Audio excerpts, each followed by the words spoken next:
जो बात कही जा रही है इसके कुछ सियासी मायने भी कुछ लोग निकाल रहे हैं। लोग कह रहे हैं कि कुछ किसी तरह का कोई प्रभाव भी है इन पर सीधी बात यह है कि इसमें सही है गलत क्या है, क्या लग रहा है आपको? देखिए, ऐसा है कि हम लोगों ने ऐसे अनेक केस से अपने जीवन में जूझा है। जिस कारगिल की बात शैलेंद्र जी कह रहे हैं, उस समय हम सब लोग एक मतलब पत्रकार थे और पत्रकार के रूप में हमने कवर किया है और लिखा। उस समय बहुत बड़ा इशू बना था क्योंकि अनेक घरों में हुए थे कि उस माता पिता को कुछ मिला ही नहीं, वो सब बाहर चले गए।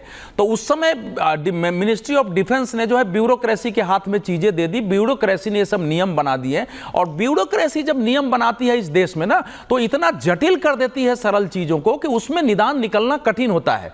मूल बात है कि उसका भारतीय परिवार के वैल्यू सिस्टम क्या है।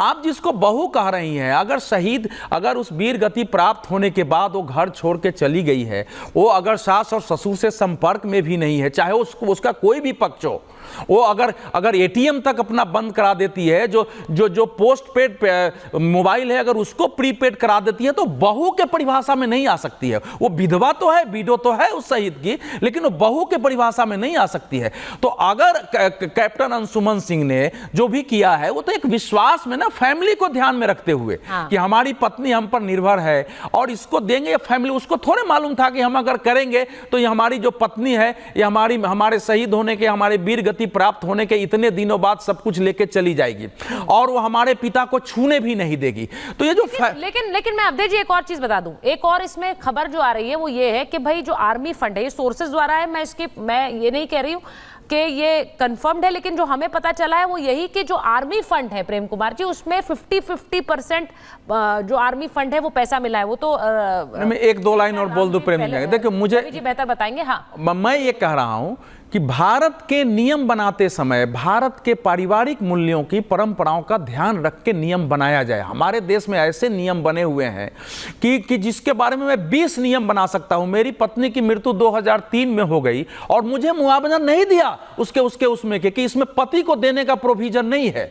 अगर आपकी मृत्यु हुई होती तो पत्नी को मिल जाती। तो ऐसे अनेक नियम हैं, लेकिन इस मामले में यह हमेशा होता है। इन्होंने ऐसे इशू उठा दिए हैं, लगातार ऐसे इशू बना रहे हैं। बहू की परिभाषा क्या होगी यह भी तय होना चाहिए। अगर यह है कि भाई अगर वो बहू के पास पैसे हैं तो क्या वो बहू अगर फैमिली से जुड़ी नहीं होती है तो क्या होता है? क्योंकि एक नियम तो साफ है कि अगर वो लड़की शादी करती है तो उसका पेंशन रुक जाएगा। सरकारी मशीनरी का रोल है क्या प्रेम कुमार जी? इसमें सरकारी मशीनरी का तो मुझे कोई रोल नजर नहीं आता, क्योंकि उन्होंने तो वही किया होगा जिस तरह से पहले से कैप्टन अंशुमान ने तय करा होगा। मैं फिर वही कह रही हूं कि जो भी अपनी मंशा से जो तैयार करता है, क्योंकि एक बकायदा फॉर्म भराया जाता है, कैप्टन कर्नल शैलेंद्र सिंह बेहतर बताएंगे, एक फॉर्म भराया जाता है जिसमें आपको बताना होता है कि आप अपने बाद किसको अपना जो फंड है वो देना चाहते हैं, और उसमें ये भी आप कर सकते हैं कि आप 50-50 दें या 30-70 दें। प्रेम कुमार जी, ये निश्चित रूप से फंड को तो आप इधर उधर बांट सकते हैं, हाँ, लेकिन मोहब्बत को कैसे बांटते हैं? नहीं बांट सकते।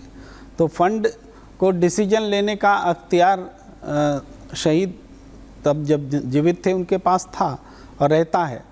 लेकिन अब इस विषय पर जब हम चर्चा कर रहे हैं तो ये ध्यान में आता है कि क्या वो उतने परिपक्व व्यक्ति नहीं होता है क्या कि अपने ही माँ बाप के सोचने से बिल्कुल डिफरेंट सोच करके एक डिसीजन ले चुका होता है? एक बात ये समझ में आती है। तो क्या एक सोशली एक बाउंडेशन होना चाहिए कि ये जिसको रूल बोल करके हो कि ये सब पर मान्य होगा, ये मानना ही पड़ेगा। मॉनेटरी मामले में एक व्यक्ति डिसीजन लेगा, उससे गलती हो सकती है। वो पत्नी के प्रभाव में आए तो पत्नी को 100% नॉमिनी बना दे, वो माँ बाप के प्रभाव में रहे तो माँ बाप को बना दे। तो इसमें गलती तो हर सिचुएशनल है ना। उस महिला के जो विधवा हैं उनके गोद में अगर बच्चा होता तो हम सबकी सहानुभूति उस बच्चे के साथ होती। इसी तरीके से कई परिवार ऐसे हैं जहाँ पर कि शहीद की विधवा को किसी न किसी रिश्तेदार के साथ में देवर जेठ कहीं से शादी कर दी जाती है कि ताकि ये इस परिवार में भी कहा गया। ये उनकी माँ कह रही थी कि छोटे बेटे से हम शादी कराना चाहते थे, उन्होंने ये ऑफर दिया। लेकिन ये महिला पर निर्भर है, वो जो करना चाहे वो स्वतंत्र हैं।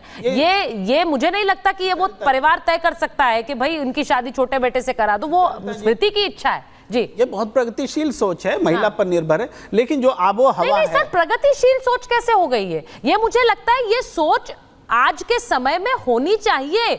हमें इस तरफ बढ़ना चाहिए। क्या ये जरूरी है कि परिवार कह रहा है कि उनके बेटे के साथ शादी करा दो तो वो सोचना चाहिए उस महिला को भी, वो उनकी मर्जी है, वो जो करना चाहे। मैं आपने दूसरे तरह से देखा। हाँ, मैं वही बात कह रहा हूँ कि महिला डिसीजन ले, ये प्रगतिशील सोच है। मैं यहाँ कह रहा हूँ महिला को डिसीजन लेने देना चाहिए ना कि क्या करना है। उस पर कोई निर्णय कैसे थोपा जाएगा कि आप इससे शादी कर लीजिए या इससे मत कीजिए, कैसा उसको बाद का जीवन जीना है। तो केस टू केस वैरी कर रहा है। हम कह रहे हैं कि जो नियम हो, नियम सरकार और समाज बनाए, बाध्यकारी हो। एक युवक जो है उस उम्र में फैसला हो सकता है इधर या उधर प्रभावित होकर के ले, और अपने ही माँ बाप के खिलाफ, अपनी शहीद आदत के बाद में खिलाफ नजर आए। जी, मैं एक बार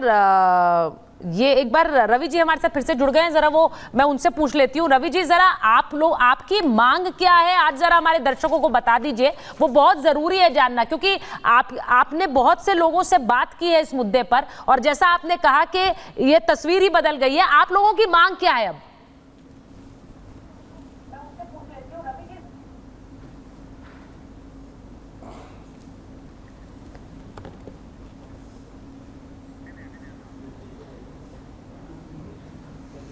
मुझे नहीं लग रहा उन तक आवाज आ रही है। कर्नल शैलेंद्र सिंह के पास जाएंगे। कर्नल सिंह, मैं आप चाह रही हूँ, क्योंकि मैं अगली खबर पे बढ़ूं उससे पहले मैं आपसे पूछ रही हूँ इस पूरे मामले में, क्योंकि ये बार बार ये एक तरह से तस्वीर दी जा रही है कि आर्मी क्या कर सकती है। आर्मी ने तो जो कहा है, वो जो करना था वो कर दिया है अपनी तरफ से। मैं ये आपसे पूछना चाह रही हूँ कि इसमें बदलाव की बात कही जा रही है कि कैसे बदलाव हो सकता है।